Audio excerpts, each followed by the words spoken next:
오늘 굳이 우리 곁으로 오신 예수님이라고 하는 제목으로 하나님의 말씀 선포하겠습니다. 사마리아는 유대인들이 기피했던 땅이었습니다. 오랜 역사 속에서 유대와 사마리아인 사이에 쌓여온 반목과 갈등은 그 땅을 피해가야 할 땅, 넘지 말아야 할 선으로 만들어 버렸습니다.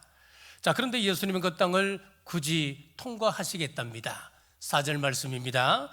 사마리아를 통과하여야 하겠는지라. 오늘 이 말씀을 이해하기 위해서는 지리와 역사적인 배경을 먼저 살펴보셔야 합니다. 지도를 좀 보시죠. 북쪽은 갈릴리입니다. 그리고 바로 밑에는 사마리아, 그리고 맨 밑에는 유대, 그렇게 돼 있지요. 이스라엘은 남북으로 길게 늘어져 있는데 이렇게 3구분을 할 수가 있습니다. 예수님은 유대 땅에 지금 계십니다. 계시다가 주 활동 무대셨던 갈릴리 지방으로 다시 가고자 하셨습니다.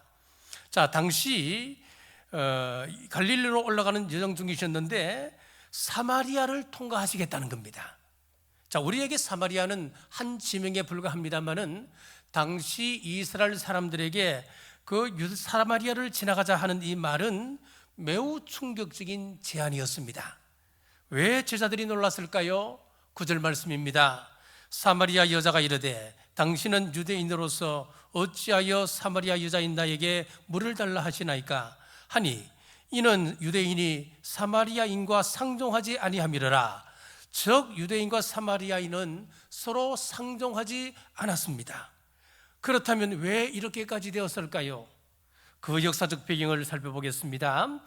이스라엘은 한때 우리나라처럼 남북으로 나뉘어져 있었습니다. 북쪽은 이스라엘, 남쪽은 유다 왕국이었습니다. 북쪽 이스라엘의 수도가 바로 사마리아였습니다. 북왕국은 하나님의 뜻을 거역하며 살다가 주전 722년도에 아수르에 의하여 멸망을 당했습니다. 아수르의 수도는 니느웨입니다. 니느웨 그러면 여러분들은 구약 선지자 가운데 누가 생각나시나요? 요나가 생각나시지요. 이 요나가 왜 니느웨에 가서 복음을 전하는 것을 싫어했을까요? 오늘 이유를 말씀을 들어보시면 이해가 가실 겁니다. 아수르가 팽창하면서 북이스라엘을 압박해 옵니다. 하나님께서 요나 선지자에게 니느웨에 가서 복음을 전해라, 회개를 선포하라 했을 때에 이 요나는 거기 가기 싫었습니다. 다시스 행패를 타버리고 말았습니다. 요나가 왜 그러는지 우리는 충분히 이해가 됩니다. 아수르는 단순히 정복만 한 것이 아니라 매우 잔인했습니다. 기록에 따르면 이스라엘 사람들을 포로로 끌고 가는데 아랫입술과 그리고 코를 뚫어서 창으로 꿰어갔다고 했습니다. 그만큼 잔인했습니다. 당시 참혹함을 보여주는 부조도 남아 있습니다. 이것으로 끝이 아닙니다. 아수르는 정복한 지역 주민들을 서로 섞어버리는 정책을 폈습니다. 이는 반란을 방지하기 위한 전략이었습니다. 열왕기하 17장 23절에서 24절입니다. 여호와께서 그의 종 모든 선지자를 통하여 하신 말씀대로 드디어 이스라엘을 그 앞에서 내쫓으신지라. 이스라엘이 고향에서 아수르에 사로잡혀가서 오늘까지 이르렀더라. 아수르 왕이 바벨론과 구다와 아하와 하맛과 스발와임에서 사람을 옮겨다가 이스라엘 자손을 대신하여 사마리아 여러 성읍에 두매 그들이 사마리아를 차지하고 그 여러 성읍에 거주하니라. 이주시켰어요. 이주시킨 그 사마리아 사람들, 이방 사람들과 사마리아 사람들 간의 통혼이 이루어졌습니다. 서로 혼인하게 되면서 결국 혈통적으로 혼합이 되었고 또 신앙적으로도 혼합이 되어져 버렸습니다. 29절에서 32절 말씀 제가 다시 읽겠습니다. 그러나 각 민족이 각기 자기의 신상들을 만들어 사마리아 사람이 지은 여러 산당들에게 두되 각 민족이 자기들이 거주한 성읍에 그렇게 하여 바벨론 사람들은 숫곤 느봇을 만들었고 굿 사람은 네르갈을 만들었고 하맛 사람들은 아시마를 만들었고 아와 사람들은 니파스와 다르닥을 만들었고, 스발와인 사람들은 그 자녀를 불살라 그들의 신 아드람멜렉과 아남멜렉에게 들었으며, 그들이 또 여호와를 경외하여 자기 중에서 사람을 산당의 제사장으로 택하여 그 산당들에서 자기를 위하여 제사를 드리게 하니라. 자, 보십시오. 그 열방에 있는 그 민족들이 사마리아로 들어오면서 자신들의 몸만 들어오는 것이 아니었습니다. 종교, 즉 신을 가지고 들어왔습니다. 여러 종교의 신들이 다 들어오는데 그 가운데는 자식을 죽여서 불살라 드리는 그런 신이 또 들어오게 된 거예요. 그들은 겉으로는 여호와를 경외하겠다 하면서도 산당에서 제사장을 세워 우상을 함께 섬겼던 것입니다. 왜 유대인들이 사마리아 사람을 싫어하는지 이해가 되시지요? 그렇습니다. 혈통적으로는 혼합된 민족이 되어버렸습니다. 신앙적으로는 타락한 백성이 되어져 버렸습니다. 유대인들은 이들을 부정하다, 더럽다 여겼고, 심지어는 개나 돼지보다 못하게 생각했습니다. 그래서 유대인들은 사마리아 땅을 밟으려 하지 않았습니다. 보통 유대인들이 갈릴리 갈 때는, 지도를 보여주십시오, 사마리아를 피해서 동쪽으로 우회하는 도로를 선택해서 갈릴리 지방으로 올라가게 된 겁니다. 그 정도로 사마리아는 멸시와 외면의 대상이었던 것입니다. 그런데 예수님은 그런 사마리아 땅을 의도적으로 굳이 지나가십니다. 이유가 있으셨습니다. 한 여인을 만나기 위해서였습니다. 첫째, 멸시의 땅을 찾아가십니다. 3절에서 4절입니다. 유대를 떠나사 다시 갈릴리로 가실새 사마리아를 통과하여야 하겠는지라. 사마리아를 지나가자. 우리 예수님은 사마리아 사람들에게 아주 특별한 관심을 기울이고 계심을 알 수가 있습니다. 여기뿐만 아닙니다. 성경 곳곳에서 예수님께서 사마리아를 특별히 언급하고 계십니다. 한 번은 이런 비유를 하셨습니다. 예루살렘에서 여리고로 내려가던 한 사람이 강도를 만나 급한 죽게 되었습니다. 제사장이 그냥 지나갑니다. 레위 사람도 그냥 지나갑니다. 그런데 사마리아 사람이 그 강도 맞는 사람을 돌보아 주는 것이었습니다. 자, 이 말씀을 들은 당시 이스라엘 사람들, 유대인들의 표정이 어땠을까요? 아이고, 예화도 좋고 비유도 좋은데 왜 하필이면 사마리아 사람이냐, 인상을 찡그리며 들었을 것입니다. 또 예수님이 10명의 나병 환자를 고치셨습니다. 그 가운데 고침받았던 한 사람이 누구냐? 사마리아 사람이었습니다. 9명의 이스라엘 사람들은 각자 자기 길로 돌아갔습니다마는 사마리아 사람은 다시 되돌아와서 예수님께 감사를 표했습니다. 누가복음 17장 18절입니다. 이 이방인 외에는 하나님께 영광을 돌리러 돌아온 자가 없느냐? 제자들 마음속에 어떤 생각이 들었겠습니까? 또 예수님께서 사마리아인을 이야기하시네? 예수님께서 왜 사마리아 사람을 저렇게 높이시고 저렇게 칭찬하실까? 심지어 예수님께서 성천하시기 전 마지막 지상명령을 하십니다. 그때도 사마리아를 말씀하셨습니다. 사도행전 1장 8절입니다. 오직 성령이 너희에게 임하시면 너희가 권능을 받고 예루살렘과 온 유대와 사마리아와 땅끝까지 이르러 내 증인이 되리라 하시니라. 자, 예수님께서 이렇게 중요한 순간순간마다 사마리아를 특별하게 챙기시니까 그때 당시 유대 사람들에게 이런 루머가 퍼졌습니다. 요한복음 8장 48절입니다. 유대인들이 대답하여 이르시되 우리가 너를 사마리아 사람이라 또는 귀신이 들렸다 하는 말이 옳지 않았냐? 자, 이 말은 무슨 말이냐면은 저 사람 저거 사마리아 사람이야. 사마리아 사람 분명히 사마리아 출신이야. 수치스러운 말입니다. 조롱하는 말입니다. 그러나 예수님은 그런 시선에 눈 하나 깜짝하지 않으셨습니다. 우리 주님은 사마리아 땅 그 안에서도 멸시받던 한 여인을 친히 찾아가셨습니다. 그 여인은 어떤 사람이었습니까? 남편이 5이나 있었고 지금 함께 사는 여자는 6번째 남자로 남편도 아니고 동거인이었습니다. 보통 이스라엘 여인들은 오전이나 해가 질 저녁에 물을 지르러 나옵니다. 해가 중천했던 가장 더운 시간에 사람들의 눈을 피하여 혼자 나왔던 그녀는 사람 속에 있어서도 늘 외로운 사람이었을 것입니다. 죄인이라고 하는 낙인, 차가운 외면, 등 뒤에서 들려오는 수근거림과 조롱, 그녀는 속으로 절규했을 것입니다. 과연 누가 내 마음을 알아줄까? 그 절망의 자리로 우리 예수님께서 찾아오셨습니다. 우리도 이 여인처럼 사람들의 시선을 피하여 홀로 외롭게 갈 때가 있을 것입니다. 되풀이되는 실수와 또 무너짐 속에서 마음 깊은 곳엔 죄책감과 수치심이 그림자처럼 내려올 때도 있지요. 하지만 그 순간에도 우리 예수님은 우리 곁을 그냥 지나가지 않으셨습니다. 굳이 사마리아로 찾아가셨듯이 굳이 우리 상처의 자리까지 찾아오십니다. 그리고 말씀하십니다. 내가 너를 안다. 내가 너를 사랑하느니라. 과거 그녀에게 무슨 일이 있었을까요? 왜 그녀는 5번이나 결혼했을까요? 성경은 자세하게 말씀하고 있지 않지만은 우리는 당시 문화를 통하여 조심스럽게 그 여인의 아픈 삶을 추적해 볼 수가 있습니다.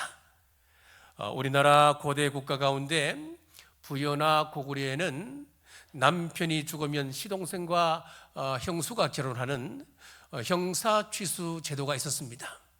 마찬가지로 고대 근동 국가에서는 이런 문화가, 이런 관습이 보편적으로 있었습니다. 그렇기 때문에 우리는 이렇게 상상해 볼 수가 있습니다. 그녀는 사랑하는 이를 잃었습니다. 그리고 그 동생과 결혼했습니다.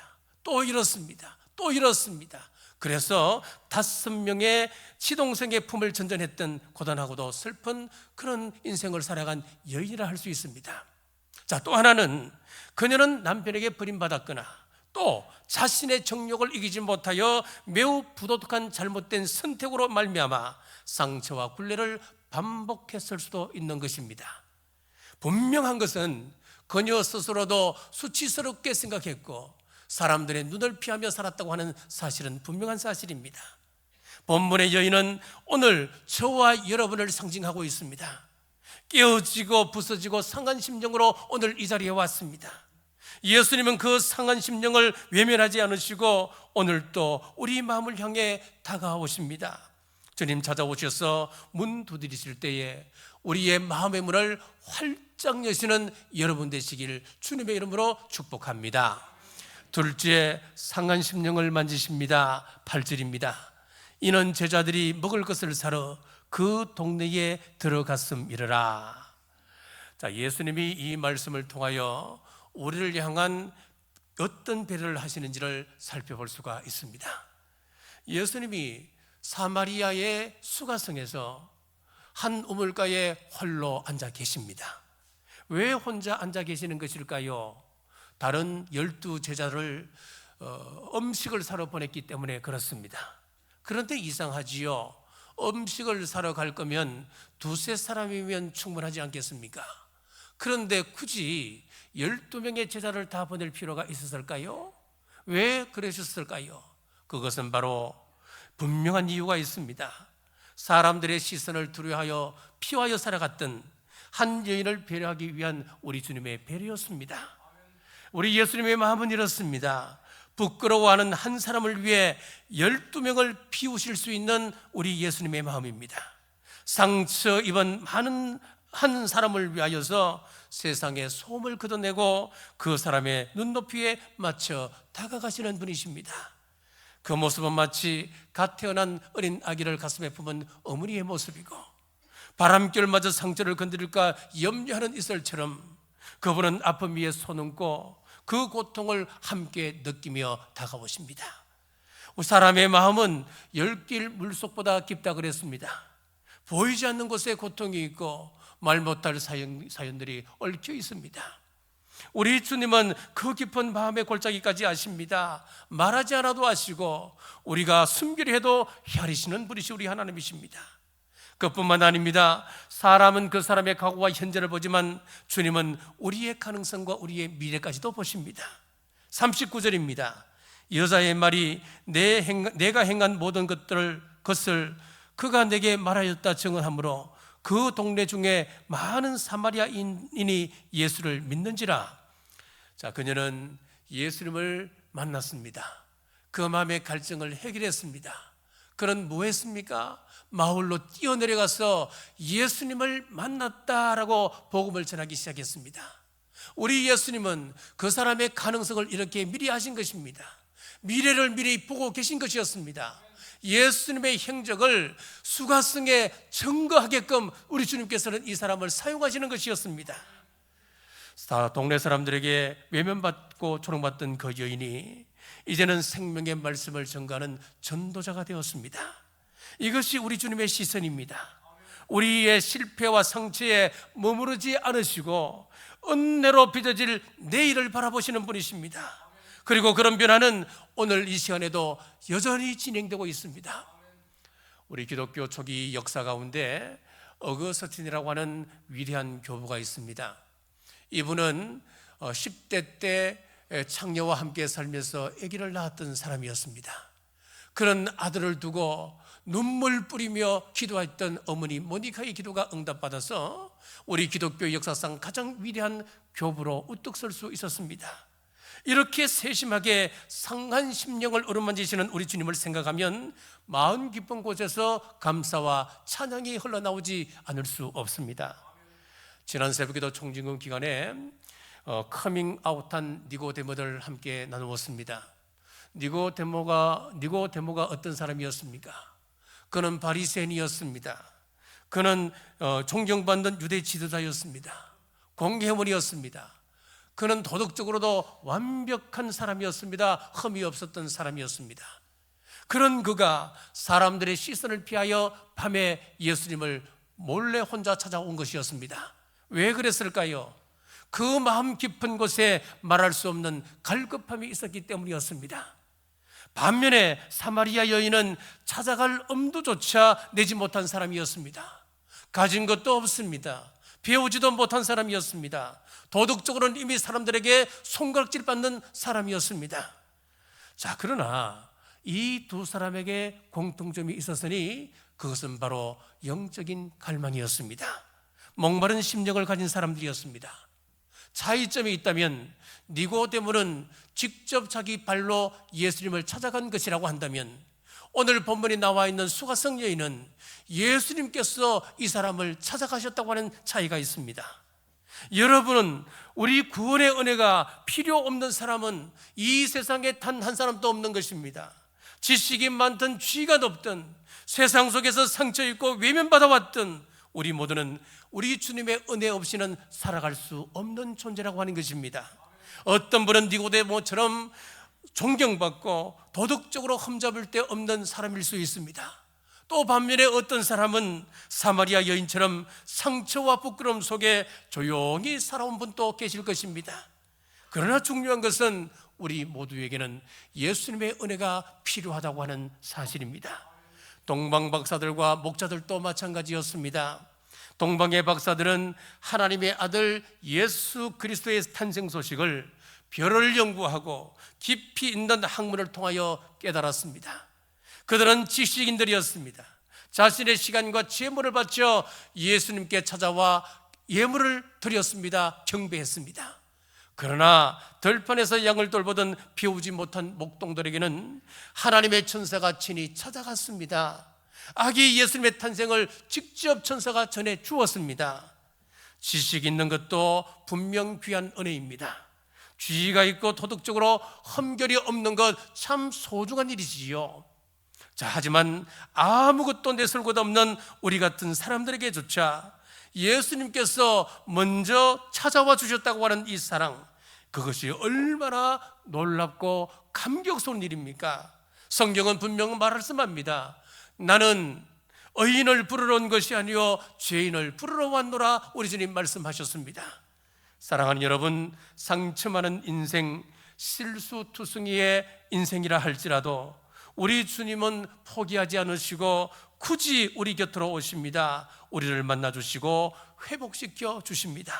사랑하는 여러분, 우리 주님께서 굳이 나를 찾아오실 때에 주님 앞에 마음을 여십시오. 마음을 여실 때에 온전한 회복의 역사가 여러분들에게 충분하게 임하시길 주님의 이름으로 축복합니다. 셋째, 초청의 말씀과 사명입니다. 14절 말씀 같이 읽겠습니다. 내가 주는 물을 마시는 자는 영원히 목마르지 아니하리니 내가 주는 물은 그 속에서 영생하도록 솟아나는 샘물이 되리라. 아멘. 자, 예수님은 사마리아 여인을 향하여서 회개하라 죄 많은 사람아, 율법적인 정죄를 하지 않으셨어요. 내게 와서 내 물을 먹으라 그랬어요. 은혜의 초청을 먼저 해 주셨습니다. 이것이 우리 주님의 방식이십니다. 심판보다는 초청이 먼저입니다. 정죄보다는 은혜가 먼저입니다. 주님은 말씀하십니다. 내가 내 안에 있는 목마름을 안다. 우리가 느끼는 이 갈증은 물이 부족해서가 아닙니다. 세상적인 것으로 아무리 채워도 우리 마음의 갈증은 해소할 수가 없습니다. 주님을 마셔야 합니다. 그분을 믿고 그분 안에 거할 때에 비로소 우리 영혼의 깊은 곳에 목마름이 해결될 수 있는 것입니다. 여기에 중요한 사실을 보셔야 합니다. 10절 말씀입니다.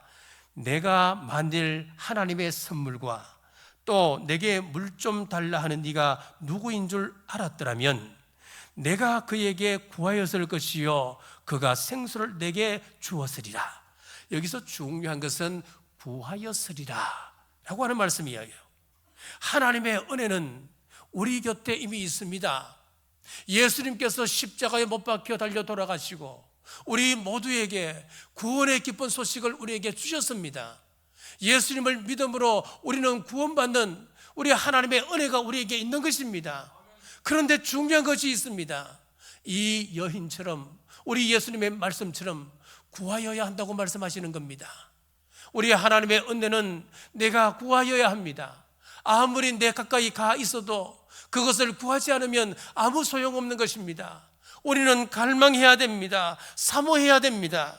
사마리아 여인은 예수님의 이 말씀을 듣고 이렇게 고백했습니다. 15절 말씀 함께 읽겠습니다. 여자가 이르되 주여 그런 물을 내게 주사 목마르지도 않고 또 여기 물 길러러 오지도 않게 하옵소서. 아멘. 여러분, 우리 하나님은 누구에게 온다는 겁니까? 이 여인이 구했지 않습니까? 나에게도 주십시오. 갈망했습니다. 구했습니다. 사모했습니다. 하나님의 은혜는 이렇게 구하고 사모하는 자에게 임하게 됩니다. 세상 것을 구하느라 밤낮 뛰어다니시지요. 그렇다면 하나님의 은혜를 구하기 위하여서 여러분들은 어떤 수고를 하시는가요? 천국은 침노하는 자의 것이라 그랬습니다. 하나님의 은혜는 구하는 자에게 주어지는 것입니다. 구하면 목마른 심령 위에 우리 주님은 생수의 강을 부어주심을 믿으시기를 주님의 이름으로 축복합니다. 예배 자리에 서 있는 우리 자신은 이러해야 합니다. 주님, 제가 은혜 받기를 원합니다.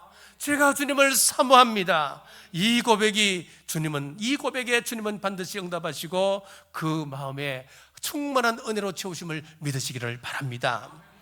사랑하는 여러분, 사모하는 심령에 은혜를 채우신 우리 주님께서 소명을 주십니다.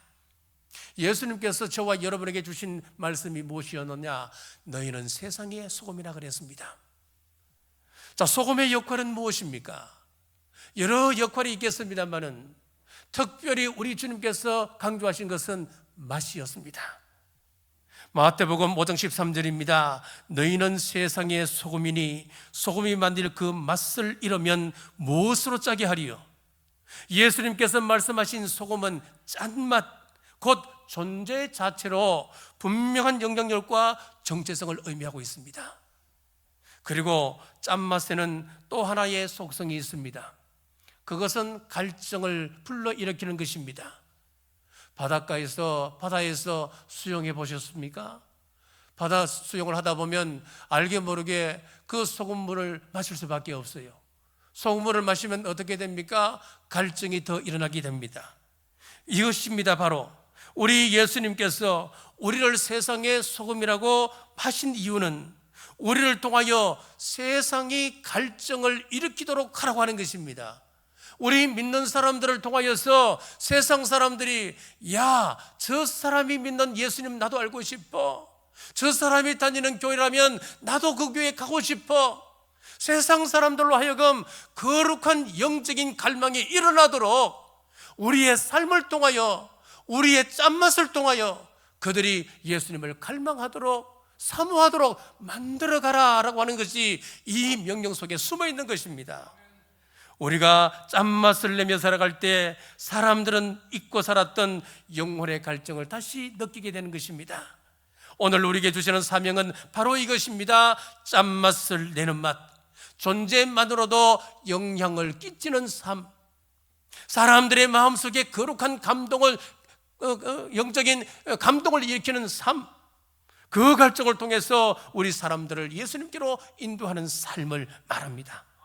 복음을 전하여 세상 사람들로 하여금 갈증을 일으키는 동시에 한 가지 중요한 사실이 있습니다. 만약 이 여인이 다시 옛 생활로 돌아갔다면 어떻게 되었을까요? 이 여인의 이후의 삶은 성경은 침묵하고 있습니다. 만약 이 여인이 다시 옛 생활로 돌아갔다면 이전보다 더 많은 손가락질을 받았어야 했을 겁니다. 그의 삶은 더 큰 수치 속에 빠졌을 것입니다. 그렇습니다. 우리가 구원만 강조하고 구원받은 이후의 생활에 대해서 우리가 무관심한다면 구원파와 다를 바가 어디 있습니까? 구원파지요. 사람들이 때때로 우리 예수님에게 실망하고 등을 돌릴 때가 있습니다. 왜 그럴까요? 그것은 예수님의 제자들이, 예수님을 나의 주 나의 하나님으로 영접했던 우리 하나님의 사람들이 구원받은 이후에 구원받던 사람답지 못한 삶을 살아가기 때문에 우리 예수님을 향하여 세상 사람들은 손가락질하는 겁니다.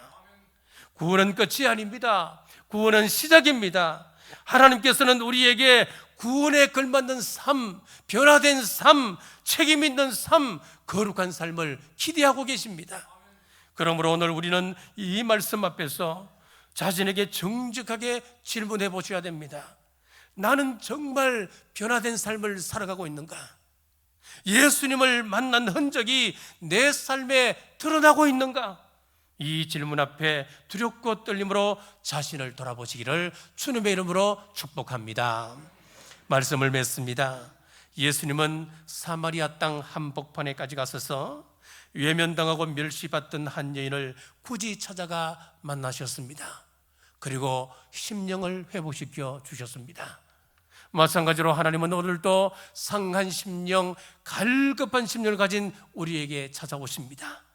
그리고 초대하십니다. 세상 것으로 치우지 말라, 헛된 것으로 갈증을 달래라 하지 말고 참 생수 대신 나에게로 나오라 말씀하십니다. 이 시간 진실된 마음으로 이렇게 고백하시길 바랍니다. 주님, 저에게도 생수를 주옵소서. 그리고 주님 만난 기쁨으로 복음을 전하고 성도로서 책임 있는 삶을 살아가는 우리 남부교회 모든 성도들 되시길 주님의 이름으로 축복합니다. 기도하겠습니다. 오늘 또 말씀을 통해 저희를 만나주신 하나님 은혜에 감사드립니다. 주님은 저희 인생의 외로운 자리에 찾아오셔서 사랑으로 품어주시고 상처와 외로움 속에서도 저희에게 소망의 물을 부어주셨습니다. 주님처럼 저희들도 세상에서 외면당한 이들에게 다가가게 하시고 사랑을 실천하는 제자가 되게 하여 주옵소서. 이제 주님 안에서 참된 자유와 회복을 누리며 갈급한 심령에 주님만이 채우실 수 있는 생수로 채워 주옵소서. 다시 오실 예수님 이름으로 간절히 기도드리옵나이다. 아멘.